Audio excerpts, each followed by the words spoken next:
Today, I would like to share with you some facts about the Indian automobile industry, evolution of mobile air conditioners as we see in India and the way forward.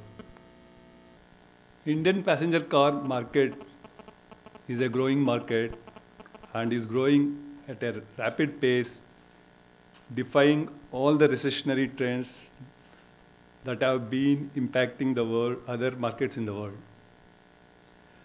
As per Automotive Mission Plan announced by our Prime Minister, the industry is slated to grow to $145 billion with a substantial contribution of 10% to our GDP and generating employment for 25 million people.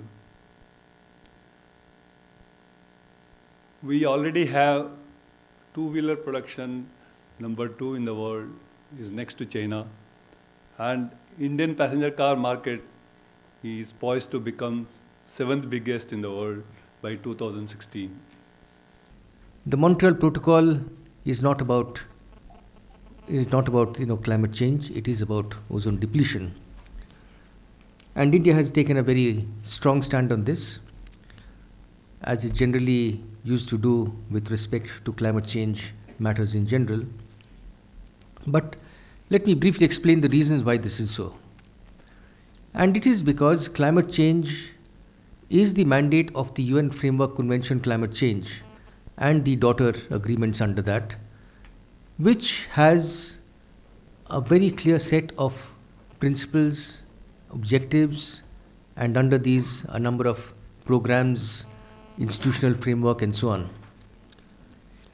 And although some of the principles may be reflected in other documents, but over the years and even ongoing, right now there are climate change negotiations happening in Bonn, very specific arrangements have been developed and very specific meanings have either been accorded to these principles in respect of climate change, and of course these are also under further evolution. As we are all aware that the Montreal Protocol is the most successful multilateral environmental agreements.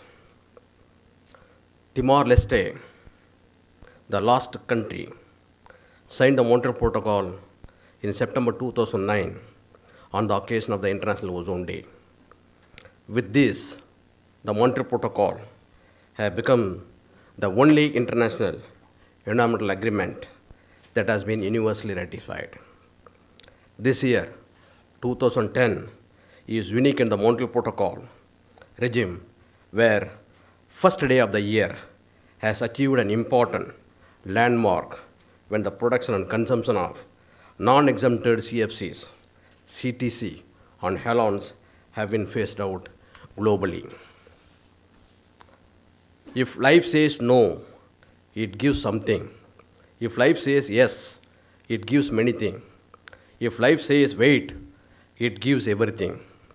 It is heartening to note that the Montreal Protocol has not only protected the stratospheric ozone layer, but also has immensely benefited the climate system.